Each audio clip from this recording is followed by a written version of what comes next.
नमस्कार। भारत के पूर्वोत्तर राज्य अरुणाचल प्रदेश बसार से DTCN TV पर आपका हार्दिक स्वागत है। मंजिलें उन्हीं को मिलती है जिनके हौसले बुलंद होते हैं। मंजिलें उन्हीं को मिलती है जिनके हौसले बुलंद होते हैं। पंख से कुछ नहीं होता, हौसलों से उड़ान होते हैं। आज इस विशेष कार्यक्रम में हमारे साथ मुखातिब होंगे एक नौजवान युवक तुमकेन सोरा, जो बसार जैसे एक छोटी सी जगह से अपने हुनर, अपनी मेहनत और अपने हौसले के दम पर रूबरू मिस्टर इंडिया के प्रतियोगिता के मिस्टर टैलेंट के किताब अपने नाम दर्ज किए और वर्ष 2021-2022 के रूबरू ब्रांड एम्बेसडर बनने का सौभाग्य प्राप्त हुए। Truly a proud son of Arunachal Pradesh, mister Tumken Sora, जो इस वक्त हमारे साथ विराजमान है। Welcome and thank you for joining with us on DTCN TV। बहुत बहुत शुक्रिया। I on behalf of the entire viewers of DTCN TV और उन तमाम दर्शकों के लिए जो इस वक्त इस कार्यक्रम को देख रहे हैं, I would like to extend my heartiest congratulations to mister Tumken Sora. A big congratulations, Mr. Tumken Sora. Thank you once again. I'm really honored to be here with you now.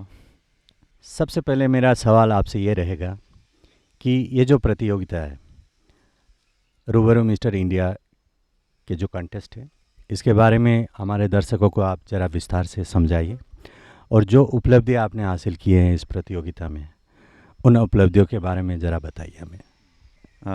सबसे पहले मैं आपको धन्यवाद देता हूँ कि आपके क्वेश्चन के लिए, और इसी के साथ मैं दर्शकों को बताना भी चाहूँगा कि जो रूबरू मिस्टर इंडिया है, ये एक ग्रुप है। रूबरू जो एक ग्रुप है जो आजकल के यंग टैलेंट्स को मौका देते हैं, एक प्लेटफॉर्म देते हैं नेशनल लेवल से लेके इंटरनेशनल लेवल तक, ताकि वो अपना टैलेंट दिखा के आगे बढ़ सके। और ये जो ग्रुप है और ये जो इवेंट है जो रूबरू मिस्टर इंडिया, इस बार 17 साल इसका जो जर्नी है वो पूरा हुआ। तो वो ये इवेंट जो है 17 सालों से करते आए हैं और हर साल से इम्प्रूव होते आए हैं और हमेशा से ही ग्रैंड वे में मनाए। जहाँ तक जो टाइटल्स है जो मैंने जीता है मिस्टर टैलेंट का और ब्रांड एम्बेसडर, तो मिस्टर टैलेंट का एक राउंड होता है जहाँ पे सभी कंटेस्टेंट हैं, उन्हें अपना टैलेंट दिखाने का मौका मिलता है स्टेज में। और जो ब्रांड एम्बेसडर है और जो भी बाकियों की जो मेन टाइटल्स हैं, उन्हें आपके बिहेवियर, आपकी सोच, आप किस तरह से सोचते हैं, किस तरह से बोलते हैं, ख़ुद को किस तरह प्रदर्शित करते हैं, आपका हर एक चीज़, जिस दिन आपने कदम रखा कंपटीशन के द्वार पे, उस दिन से ही आपको नोटिस किया जाता है और आपके हर एक कदम, आपके हर एक एक्टिविटी को देखते ही आपको ये टाइटल दिया जाता है। मेरी दूसरी सवाल आपसे ये रहेगा कि हर इंसान के आंखों में सपने होते हैं, बच्चे, जवान और बुजुर्ग, किसी भी उम्र के क्यों ना हो। तो आप किसी क्षेत्र में रुचि लेने से पहले ऐसे कोई व्यक्ति है, ऐसे कोई प्रभावशाली इंसान है जिससे आप प्रभावित हुए हो? मैं ये जानना चाहता हूँ कि क्या आपके जीवन में भी ऐसा कोई जो आपके रोल मॉडल बने हुए हो और या फिर उनसे आप प्रेरित हुए हो? देखिए, मैं बचपन से ही एक साधारण सा ही बच्चा था जो घर से स्कूल, स्कूल से घर, ट्यूशन, ये सब में बिज़ी रहता था। तो मुझे इसके बाद फिर स्कूलिंग के बाद कॉलेज गया, कॉलेज में भी यही हाल रहा। लेकिन कॉलेज के द्वारा मुझे रियलाइज़ हुआ कि मेरे अंदर शायद कुछ और बात है जिसे मुझे ढूंढना चाहिए। जाने अनजाने में मैंने आगे चल के रियलाइज़ किया कि अभी तक मैं जहाँ पहुँचा हूँ और जो भी मैंने कामयाबी हासिल की है उसका श्रेय मैं एक इंसान को देना चाहूँगा, वो है मेरे पिता श्री गौतम सोरा, जो मेरे पिता हैं। क्योंकि मैं बचपन से ही उनकी छाँव में पला हूँ, उनको देखते आया हूँ। वो जो करते हैं, वो जिस तरह से बोलते हैं, तो उनका हर एक चीज़ मुझे इंस्पायर करता है। हालांकि मुझे बहुत देर में रियलाइज़ हुआ, क्योंकि कहीं ना कहीं बचपन से मेरे सबकॉन्शियस माइंड में रह गया था कि हाँ, मुझे मेरे पिता की तरह रहना है। मेरे पिता जो है वो अभिनेता तो नहीं है, लेकिन उनका जो लाइफस्टाइल है, उन जिस तरह से रहते हैं, जिस तरह से लोगों से बातचीत करते हैं, ख़ुद को प्रेजेंट करते हैं, वो अगर कैमरे पे आ जाए तो ज़रूर अभिनेता बनेंगे, और उनका एक सपना भी था। तो वो सब चीज़ शायद कहीं ना कहीं मेरे अंदर दबा हुआ था, और इस समय के चलते वो उभर आया। और मेरे जितने भी क्वालिटीज़ हैं, मैं कहूँगा कि उन्हीं को देख के, उन्हीं को समझ के, उन्हीं को परख के ही आया है मेरे अंदर। ये तो बहुत अच्छी बात है, क्योंकि हर पिता की ख्वाहिश पूरा करना हर बेटे की एक जिम्मेदारी होती है। और आपने अपने पिता के जो अधूरी ख्वाहिश है उसे आपने पूरी की है। और मुझे याद है आपकी मम्मी कल के कार्यक्रम में कुछ कह रही थी कि तुमकिन के अभी तक के जो भी उपलब्धियां है, आपके मम्मी के अनुसार पिता को श्रेय जाता है। आपकी मम्मी ये कह रही थी कल कि उनके पिता ने न केवल एक गार्जियन के रूप में तुमकिन का समर्थन दिया, बल्कि वो एक फ्रेंड, एक गाइड, एक फिलोसोफर बन के हमेशा तुमकिन का साथ रहा है। तो आप जिस तरह से अभी अभी आपने इस बात पे जिस तरह से आपने जिक्र किया है, तो मुझे लग रहा है कि आप भी अपने मम्मी के बातों से सहमत हैं। Was it difficult for you being a boy of a small town to compete with the boys from the big cities? Well, it's true that I belong to a small town, that is Pasar, and from a small town to the national platform, actually, to be honest, I didn't feel any complexity. मुझे कोई मुझे ऐसा नहीं लगा कि मैं पीछे रह गया, या मुझे बहुत और कुछ आगे एडवांस कुछ होना चाहिए था। क्योंकि जैसे आपने पिछली क्वेश्चन में जो आपने पूछा था कि आपका रोल मॉडल कौन है, तो मैंने उन्हें कहा था, आपको कहा था कि पिताजी से मैंने बहुत कुछ सीखा है।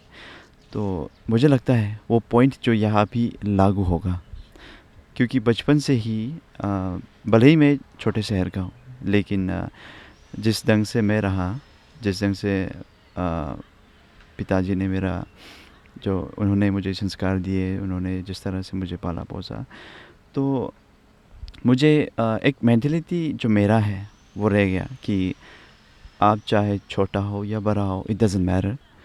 कभी भी उन्हें भी कभी भी कॉम्प्लेक्सिटी फील नहीं हुआ, चाहे वो किसी बड़े इंसान के साथ या किसी बड़े लोग के साथ ही क्यों ना हो, लेकिन always he used to carry his self confidence उसमें था। तो वो चीज़ शायद कहीं ना कहीं मेरे अंदर भी है कि अगर मैं यहाँ पे नेशनल लेवल पे जाऊँ या कहीं कल को बाहर भी जाता हूँ, तो आई डोंट थिंक कि मुझे कॉम्प्लेक्सिटी फील होगा, क्योंकि I am confident in my self enough कि मुझे भरोसा है कि हाँ, मैं ये कर सकता हूँ। और ऑब्वियसली सिर्फ सोचने पे नहीं होता, मुझे मेहनत भी करना होगा। सो जो आपके सवाल का जवाब यही है कि मुझे बिल्कुल भी कुछ भी ऐसा महसूस नहीं हुआ कि मैं किसी स्मॉल टाउन का लड़का हूँ। आपके जो आत्मविश्वास है, जो कॉन्फिडेंस लेवल है, वो तो आपको अपने घर के जो वातावरण है और आपके परवरिश में ही एक संस्कार के रूप में आपको मिले हैं, ख़ास करके अपने पिताजी की ओर से। तो ये तो बहुत अच्छी बात है, मगर इस बात पर मैं ज़रा गौर फरमाना चाहता हूँ। जैसे एक छोटी सी जगह है, तो साधन और संसाधन की कमी तो छोटी सी जगह में रहती है, क्योंकि इस तरह की प्रतियोगिता के लिए आपको शारीरिक रूप से तैयार होना पड़ता है, आपको अच्छी सलाहकार की आवश्यकता पड़ती है, आपको अच्छी जिम, अच्छी ट्रेनर्स की आवश्यकता पड़ती है, जो कि किसी भी प्रतियोगिता में जाने से पहले बहुत महत्वपूर्ण है। तो मेरा आपसे सवाल ये रहेगा कि एक छोटे से शहर जहाँ इन सुविधाओं को प्राप्त करना मुश्किल है, तो ऐसे में आपके पास क्या विकल्प है? ये पॉइंट जो है काफ़ी हद तक सही है। मैं मानता हूँ कि यहाँ पे जो साधन है, जो हमें चीज़ मिलना चाहिए एक शारीरिक रूप से और अपने मेंटलिटी को स्ट्रॉन्ग बनाने के लिए, वो कहीं ना कहीं जो मेन बाहर की सिटीज़ है, बड़े बड़े शहर से काफ़ी हम कुछ हद तक पीछे हैं लेकिन इसका जो अब हम कुछ उपाय तो निकाल नहीं सकते और हम कंप्लेन करके तो बिल्कुल भी नहीं भेज सकते कि हम ज़रा टेक्नोलॉजी किसी एडवांस में पीछे रह गए इसलिए हम आगे नहीं बढ़ पाए। ऑब्वियसली कहीं ना कहीं इस सब माध्यम में हम पीछे हैं, लेकिन मैंने ख़ुद को, अगर मैं यही सोच के रहता तो शायद मैं कभी आगे नहीं बढ़ पाता। तो मैं ख़ुद को सेल्फ तैयारी किया कि चाहे कुछ भी हो, भले ही कमी हो, मैं कोशिश करूँगा उस कमी को उभर पाने की।